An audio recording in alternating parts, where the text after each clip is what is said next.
우리는 마가복음 7장과 8장을 통해서 주님이 주시는 메시지를 잘 보아야 됩니다. 특별히 이 7장과 8장에서는 사람의 마음에 대하여 강조를 하고 있습니다. 7장에 보듯이 이 마음이 얼마나 중요한가, 특별히 유대인들이 갖고 있는 전통, 그런 장로들의 유전이라고 그러죠. 그것은 손을 씻는 것이 전통이었는데 주님은 사람의 마음이 굉장히 중요하다, 그 얘기를 또 8장에까지 이어오면서 계속하고 있습니다. 오늘 이전에는 칠병이어의 기적이 일어난 사건을 보았습니다. 이방인들에게 보리떡 2개, 물고기 7마리로 4,000명이 먹인 그런 기적입니다. 그러고 난 다음에 달마누다 지방으로 떠나셨어요. 이 달마누다가 어디냐 잘 모릅니다. 그러나 주석가들의 얘기 들어보면 마리아의 고향이 아니겠는가 이런 얘기를 합니다. 자, 그렇게 해서 다시 유대인 지역으로 돌아왔어요. 희한하게 예수님이 이게 온 것을 어떻게 알고 유대인들이 찾아왔는지, 그게 참 대단하죠. 그들도 삐뚤어진 열심이지만 열심은 특심이었던 것 같아요. 11절을 보면 바리새인들이 찾아와서 예수님을 비난했습니다. 힐난하여 이렇게 했습니다. 왜 예수님을 비난했을까? 그것은 예수님이 지금 이방인 지역에서 기적을 일으키고 온 것을 알거든요. 그게 마음이 불편한 거예요. 왜 이 바리새인들이나 유대인들이 불편했을까요?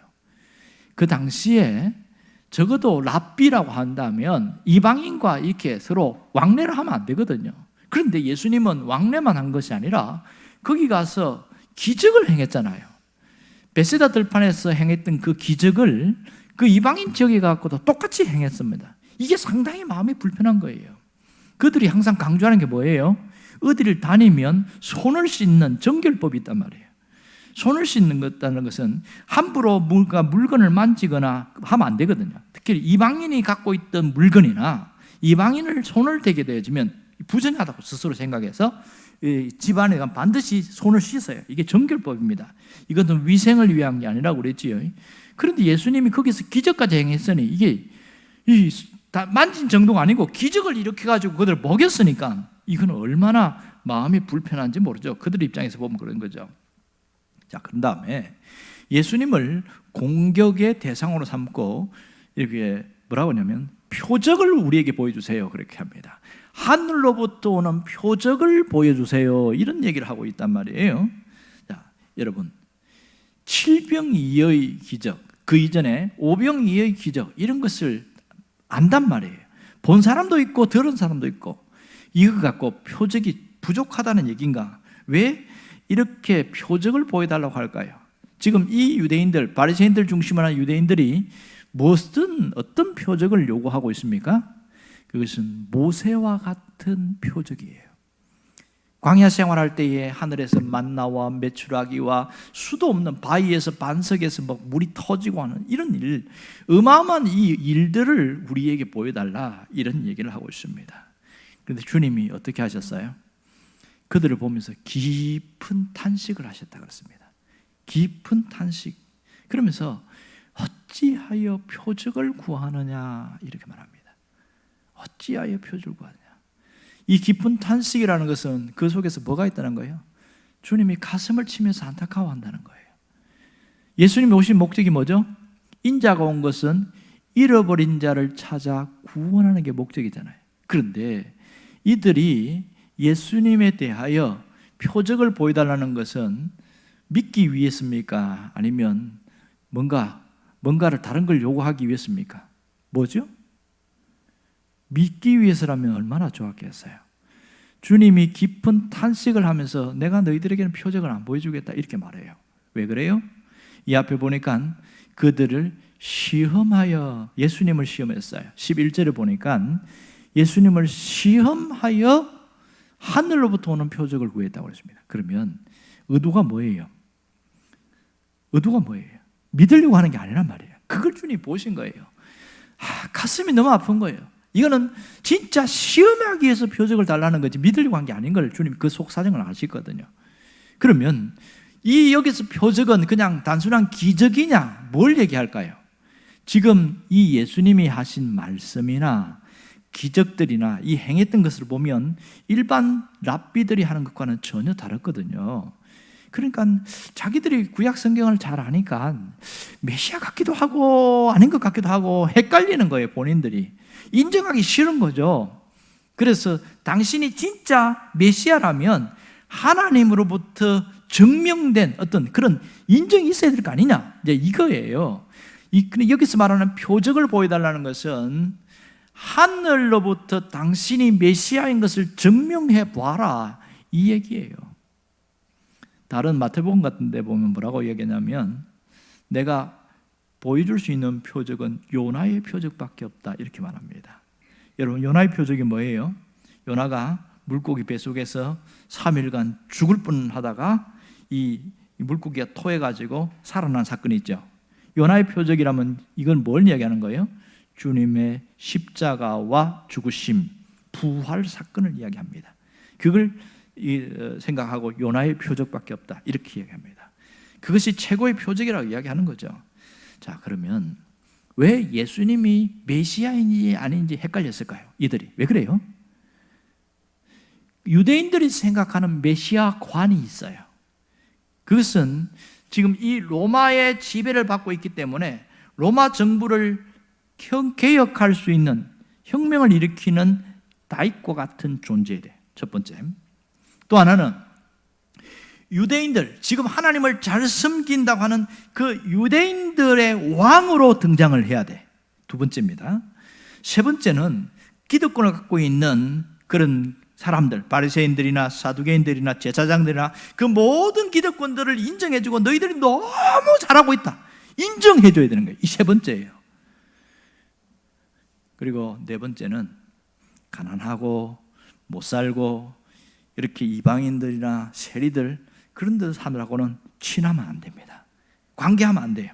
이게 당시 유대인들이 갖고 있는 메시아관이었습니다. 자, 그런데 어때요? 그들이 생각하는 것과 완전히 반대로 하고 있어요. 로마 정부를 뒤집을 수 있는 혁명을 일으키지도 않아. 그리고 유대인들을 막 칭찬하지도 않고 오히려 회칠한 무덤이라고 그러고 너희들은 위선이 가득하다고 그러고, 성전에 들어갔을 때 뭐 했습니까? 어떻게 해서 하나님의 전을 이렇게 장사꾼의 틀로 만들었냐면 확 뒤집어 버렸잖아요. 환전상 뒤집죠. 양과 그 다음에 그 염소 물이 확 열어버리죠. 그렇게 하니까 너무 싫어하는 거예요. 제사장들 끔찍하게 싫어하죠. 또 바리새인들 막 옷을 화려하게 입고 대로에서 기도하면서 하나님, 저는요 내가 일주일에 2번 금식합니다. 저는 헌금도 하고요, 저희 세리처럼 그렇게 살지 않습니다. 이 자기 경건을 드러내는데 그게 위선인 거예요. 주님이 그게 보이니까 그걸 지적하니까 바리새인들도 끔찍하게 싫어하는 겁니다. 성경을 잘 알고 있는 서기관들도 싫어하는 거예요. 바리새인들 중에 성경만 연구하고 필사하는 사람들을 서기관이라고 그러는데, 이런 사람들은 모세오경을 달달달달 외우거든요. 그냥 써요. 그런데도 메시아를 인정을 하지 않는 겁니다. 왜? 자기들이 생각하는 메시아가 아니거든. 더군다나 예수님은 세리와 이방인과 가난한 사람들과 가까이 하지. 생각해 보세요. 그들이 생각하는 메시아관과 정반대의 행동을 하니까 인정할 수가 없는 거예요. 그런데 그분이 하는 말씀이나 그분이 하는 이적은, 이거는 일반 사람이 할 수 있는 게 아니기 때문에 메시아인가 생각하다가 자기들이 생각하고 다르니까 아니야, 이렇게 돼서 결국은 아니라고 낙인 찍고 십자가 못 박아버리잖아요. 뒤에 보면 그런 일이 나오잖아요. 자, 여기서 자 중요한 것은 왜 예수님이 표적을 안 보여줬냐? 믿지 않았기 때문이다. 만일 표적을 또 다른 걸 보여줬다고 칩시다. 우리가 말하면 하늘에서 유성우가 확 떨어지는 것을 보여줬다고 칩시다. 믿을까요, 안 믿을까요? 안 믿습니다. 왜? 시험하려는 목적으로 했기 때문에. 그래서 주님이 표적을 보여주지 않았습니다. 예수님이 지금까지 했던 수많은 기적들을 통해서 자신이 메시아인 것을 다 보여줬습니다. 이것은 목적이 뭐예요? 믿게 하려는 것이죠. 지금 신앙생활하는 우리에게도 보면 표적을 구하는 사람들이 의외로 있습니다. 우리는 이것을 기적으로 이렇게 표현하고 있죠. 그러니까 눈에 보이는 것, 가시적인 것, 우리가 알 수 있는 것, 이런 것을 통해서 뭔가를 하는 신비한 것만 자꾸 찾아가는 사람들이 있어요. 이게 표적신앙이라고 말합니다. 하나님이 우리에게 가장 큰 표적을 보여주셨는데 그게 뭐죠? 예수 그리스도의 십자가입니다. 표적 중에 최고의 표적은 예수 그리스도의 십자가입니다. 주님이 살아계실 때 요나의 표적을 말씀하신 것처럼 말입니다. 이 표적은 자신이 메시아이심을 증명하고 있습니다. 그러므로 바른 신앙은 어떤 신앙이냐? 십자가를 붙들고 십자가를 의지하고 십자가와 함께 살아가는 신앙이 바른 신앙이겠죠. 우리가 경계될 게 뭔지 아세요? 표적신앙입니다. 경계될 것은 표적신앙이에요. 이 표적신앙이 얼마나 무섭냐면 신앙의 울타리를 허물어 버려요. 내가 갖고 있는 이 건전한 신앙을 무너뜨려 버립니다. 그래서 표적신앙이 무서운 거예요. 그런 거 있죠. 어떤 분이 성경에는 하나님의 말씀이고 능력이 있기 때문에 영험한 권능이 있다. 거기까지는 참 좋았어요. 그래서 성경을 가까이 한다고 그래가지고 성경을 가슴에 품고 있어요. 여기까지 괜찮아요? 근데 성경을 베개를 하고 자는 거야. 베개를 하고 자고 그 다음에 일어나면 탁 이렇게 하고 주님 오늘 내가 무슨 말씀으로 살아갈까요? 착 폈어요. 가룟 유다가 목매어 죽으니라. 이건 아닌 것 같은데 에이, 한빛 세판이니까 주님 어떻게 할까요? 어서 속히 하라. 이건 아닌데 진짜 아닌데 주님 진짜로 오늘 말씀대로 살게 해주세요. 이렇게 했어요. 너도 이와 같이 하라. 이거 어떻게 하라는 거예요? 죽으라는 거잖아. 이게 표적신앙이라는 거예요. 이게 신비를 쫓아가는 거. 어떤 분은 십자가 있죠. 목걸이라든지 귀걸이라든지 십자가 말 위안을 삼고 있어요. 드라큘라가 가장 무서워하는 게 십자가잖아요. 마늘하고 십자가잖아요. 십자가 갖다 들이대면 뭐 이렇게 하는데 그것처럼 십자가 있으면 마음 편안하대. 거기까지 괜찮아. 그런데 말씀 없이 십자가라는 그 형상, 그걸 들고 그걸 보면서 나는 편안해. 십자가 있으니까. 이게 표적신앙입니다. 이해되시지요? 이 표적신앙이 얼마나 무서운지 몰라요. 실제로 구약에서도 이런 일들이 일어났어요. 자, 하나님의 법궤가 얼마나 귀합니까? 법궤 안에는 3가지가 있지요. 보면 십계명 돌판, 아론의 쌍난 지팡이, 만나 항아리, 그게 십자가 법궤 속에 있는데 황금으로 화려하단 말이에요. 하나님이 임재가 있으니까 하나님이 광야 때부터 가나안에 들어올 때까지 하나님이 이 법궤가 나가는 곳에서는 어떤 대적들도 꼼짝 못했어요. 그걸 이스라엘 백성들이 알고 있어요. 그런데 엘리 제사장 때에 전쟁이 일어났습니다. 블레셋이 쳐들어왔어요. 이때 두 아들인 홈리와 비누아스가 전쟁이 임하는데 게임이 안 되는 거예요. 왜? 블레셋은 칼을 들고 창을 들고 철기 시대. 여기 이스라엘은 청동기 문화. 이 게임이 되냐고. 이게 안 되지. 그래서 홈리와 비누아스가 뭔 생각이냐면 그래 맞다. 법궤가 우리 하나 있잖아. 그래서 당장 가서 법궤를 메고 오는 거예요. 그 멀리서 전쟁터로 다시 법궤를 메고 왔더니 사람들이 와 하늘 하는 거예요. 드디어 우리는 이겼다.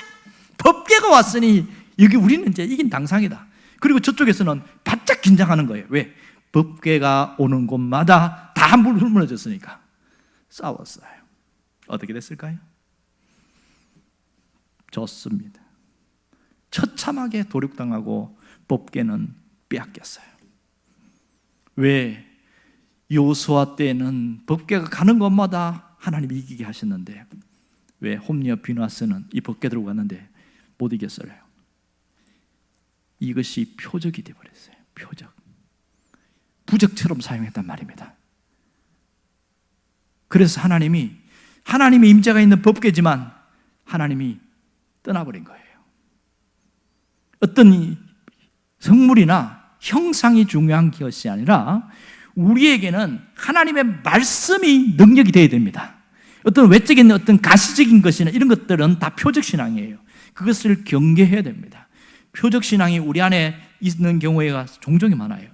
교회 가보면 예배당에 들어오면 어떤 사람들은 모든 것이 다 구원을 조건 알아요. 특별히 신앙 없는 사람들은 예배당에 오는 것을 굉장히 귀하게 여겨요. 거기까지는 굉장히 좋지요. 문제는 예배당에 문을 열고 들어오는 순간 구원을 받는다. 그러면 건물 자체가 표적이 되어버리는 거예요. 문제가 심각하죠. 그렇게 해서 구원받는 게 아니고 예수를 나의 주요 나의 구원자로 고백을 해야 구원을 받는데, 잘못된 사람들은 예배당에 오면 구원받는다고 생각해요. 그래서 예배당에 오면 편안한 거야. 편안한 거는 그 심리적인 건 괜찮지만 구원을 못 받습니다. 그런 거는 예배당 자체가 표적이 되어버립니다. 심각한 문제가 있습니다. 여러분, 우리에게는 말씀이 진정한 우리의 능력이 되어야 됩니다. 예수 그리스도가 우리 안에 능력이 되어야 됩니다. 우리는 예수님 한 분으로 충분해야 합니다. 하지만 수많은 사람들 중에, 기독교인들 중에서 예수님 한 분으로 충분하지 않은 사람이 많아요. 예수님도 믿어야 되지만 특별한 기적도 있어야 된다. 자꾸 표적을 쫓아가는 거예요. 만일 예수님 한 분으로 충분하지 않는 그런 마음이 있으면 그것은 벌써 물탄 복음이라고 합니다. 섞인 복음이라고 그래요. 다른 복음. 그래서 심각한 문제가 있는 겁니다. 어떤 교회는 이런 물탄 복음으로 가득한 사람들이 많습니다. 어떤 분이 부흥회 갔다가 그걸 보고 가슴을 치면서 이 교회는 예배당 안에 불신자가 너무 많다 그러면서 가슴을 치면서 얘기를 하더라고요. 세상에 교회 안에 불신자가 너무 많다는 거예요. 말이 안 되잖아요. 왜 그래요? 온전한 복음이 그 속에 없는 거예요. 우리에게 온전한 복음이 뭡니까? 예수 그리스도가 우리의 구원자요, 예수 그리스도가 우리의 삶의 주인이다. 아멘입니까? 이게 온전한 복음이에요. 그 복음 붙들고 살아가야 되는데 교회가 다른 것으로 섞여가지고 물탄 복음이 돼버리니까 예수님도 있어야 되지만 다른 것도 있어야 된다. 이게 심각한 문제를 일으키고 있었습니다. 우리는 온전한 복음으로 회복되기를 원합니다. 이 복음이 우리의 삶과 방향, 목적을 제시하고 있습니다. 여러분이 이러한 복음으로 세워지기를 원합니다. 내 안에는 예수 그리스도를 통해서 회복되어지고 예수 그리스도와 함께 살아가는 그런 순수 복음으로 충만하기를 주의 이름으로 축원합니다.